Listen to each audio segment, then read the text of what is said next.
Hola mis queridos amigos, nuevamente con ustedes, soy doctor Maximiliano, un médico que ha trabajado en los Andes, la Amazonía y la costa de Ecuador, como ustedes saben, y que ha trabajado en momentos críticos, pero también estudió en Rusia. Y estudió en Rusia cómo hacer negocios con Rusia en el año 1992, cuando se produjo el fin de la Unión Soviética. Y la razón por la que fui a estudiar cómo hacer negocios con Rusia era porque yo producía una planta medicinal y plantas medicinales a través de una empresa denominada Ecuaplanta. La vendía aquí en las tiendas naturistas y me interesaba exportar a Rusia una planta específica denominada Guaviduca y además otras plantas medicinales que yo sabía que las podía encontrar en Ecuador y que eran propias de este país, que no existían en otros países. Con esta finalidad fui a estudiar en Rusia y ahí pude entender la historia de Rusia y pude entender cómo y por qué se produjo el fin de la Unión Soviética, por qué nació la Federación de Rusia, cómo nace la Federación de Rusia y más tarde, hoy, en este momento, puedo entonces analizar cómo y por qué se produce esta guerra en Ucrania donde Rusia, la Federación de Rusia y la OTAN están calibrando sus fuerzas. Esta guerra, que tiene posiblemente una duración indefinida, es, una, es un termómetro que tienen en este momento la OTAN y Rusia para calibrar fuerzas, inclusive es un motor de innovación tecnológica en armas ya no de extinción masiva, como fue las armas de la Segunda Guerra Mundial, sino armas personalizadas. En esta guerra, los francotiradores, los drones, los misiles de alta precisión son los instrumentos más usados, son los recursos más usados de la guerra. Es una guerra donde lo que se trata es de eliminar gente con nombre y apellido. Se trata de eliminar lugares donde se genera energía eléctrica, lugares donde se esconden o se refugian, especialmente se esconden las tropas enemigas, lugares donde operan y medios como operan las tropas enemigas. Esta guerra, que es una guerra cibernética, porque esta guerra tiene un gran componente de internet, de telemanejo, donde por ejemplo Starlink, la empresa de satélites de Elon Musk, es la que está brindando conexión satelital a las tropas de Ucrania, y Rusia, que tiene su propia red de satélites y su propia red de posicionamiento global, también tratan de competir por identificar, fotografiar, localizar objetivos y manejar drones, vehículos automáticos, misiles de alta precisión, armas de control remoto. Y esta es la característica fundamental de esta guerra. ¿Cuánto puede durar esta guerra? Es indefinida. ¿Por qué se produce esta guerra? Es porque la OTAN comienza una gran expansión después de la caída de la Unión Soviética, porque muchos países que antes eran parte del Pacto de Varsovia, Polonia, Checoslovaquia, Hungría, las repúblicas del Báltico, pasan a ser parte de la OTAN. Y la OTAN multiplica su capacidad bélica y hace guerras en Libia, hace guerras en Siria, hace guerras en Irak, hace guerras en Afganistán, intimida a China, intimida a Corea, y entonces Corea y Rusia, China, Irán reaccionan con nuevas armas, con producción mayor de armas en el caso de Corea, de armas de largo alcance especialmente. Irán reacciona con creación de fuerzas militares que combaten en Siria, que combaten en Irak, de tropas, y estas tropas tienen una especial capacidad de movilización, de ocupación y de gestión bélica, y por supuesto China multiplica toda su capacidad de armas hipersónicas. Ahora está comenzando a multiplicar también su capacidad de armas atómicas, y Rusia también multiplica su capacidad de armas hipersónicas, pero sobre todo de armas de alta precisión, misiles que caen exactamente donde se tiene programado caer y que tienen la misión de destruir exactamente. A su vez, los dos ejércitos le dan valor especial a los francotiradores, a los drones, a estos misiles de alta precisión, porque son armas que tienen o van dirigidas a un objetivo específico.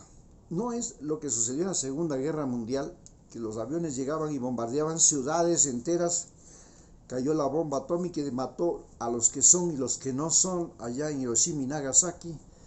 Llegó en la Primera Guerra Mundial esas nubes de gases venenosos y mataban hasta las gallinas.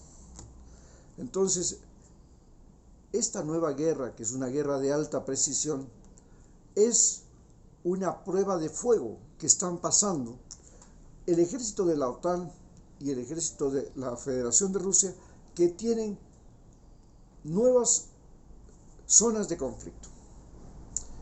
¿Cuál es la verdadera zona de conflicto que existe en este momento? No es Ucrania, porque Ucrania es una zona de conflicto por una simple razón. Ucrania era parte de la Federación de Rusia en el tiempo de la URSS. Es decir, la URSS comprendía países que no eran de la URSS, de la Unión Soviética, como los que estaban dentro del Pacto de Varsovia, las repúblicas del Báltico, Hungría, Polonia, Checoslovaquia, ¿no? Rumania. Pero habían otros países que sí eran parte de la URSS desde los años 30. Kazajstán, Uzbekistán, Tayikistán, Chechenia, Georgia, Armenia, Azerbaiyán, Ucrania, Bielorrusia, eran parte de la URSS. Bien, cuando se separa la URSS y se crea la Federación de Estados Independientes el 3 de diciembre de 1991, un mes antes de que yo llegue a la Unión Soviética, a la ex Unión Soviética, que llegue a Moscú, porque yo llego el 22 de enero de 1992 para estudiar en Volgogrado, en la ciudad que se llamaba antes Stalingrado, que era en ese momento la última ciudad con régimen comunista. Y fui a estudiar, me relacioné con los profesores, conocí la famosa fábrica de los T-54, el tanque que ganó la guerra, de los Kalashnikov, el rifle, la ametralladora que ganó la guerra, y ahí vi cómo sucedió la guerra, qué pasó en la guerra, cómo fue la resistencia, el sitio de Stalingrado, cómo es la mentalidad de los rusos, qué guerras han ganado, qué guerras han perdido, por qué perdieron la guerra de Afganistán, por qué ganaron siempre todas las guerras en las que participaron, ganaron a Napoleón, ganaron a Hitler, todas. ¿Por qué? Pude entender eso. Hoy puedo entender claramente que Putin ataca a Ucrania porque Ucrania, que era parte de la URSS, como lo era Georgia, igual que Georgia, pretendieron ser parte de la OTAN, es decir, de los enemigos. Y al momento que la Ucrania pretende ser parte de la OTAN, Rusia interviene. Pero además, en Ucrania, toda esta parte que se llama del Donbass, el territorio del río Don, que va desde el río Don que es un río que sale, que cruza la ciudad de Rostov, donde nacen los cosacos rusos, el origen de los cosacos rusos, que son los soldados de Catalina la Grande, de Pedro el Grande, aquellos que derrotan a los mongoles. Estos cosacos rusos son originarios de esta zona del Don, y esta zona del Don es un territorio que comienza en el río Don y termina en el río Dnieper. Es el río que divide Ucrania por la mitad. Entonces, la parte oriental de Ucrania siempre fue de los cosacos, siempre fue rusa, hablan ruso. Y la parte occidental de ese río fue de los católicos cristianos, de los romanos. La una parte era fundamentalmente ortodoxa, la otra era ortodoxa y católica. Entonces había una división en ese país. Cuando llega este gobierno que está ahorita en Ucrania, atacan a los rusos procurando expulsarlos de ese territorio entre el Don y el Dnieper, es decir, al territorio de los cosacos. Los quieren sacar, los quieren mandar sacando a los que hablan ruso, a los que son ortodoxos, y Rusia le advierte a Ucrania: oiga, si usted hace eso, le voy a dar palo, le voy a dar garrote. Los otros dicen: vea, señor, ahorita yo estoy con la OTAN, con los aliados europeos, con Estados Unidos, y ellos a ustedes ya les hicieron leña en 1991, en que se acabó la Unión Soviética. Así que, consciente de esto, hacen la guerra,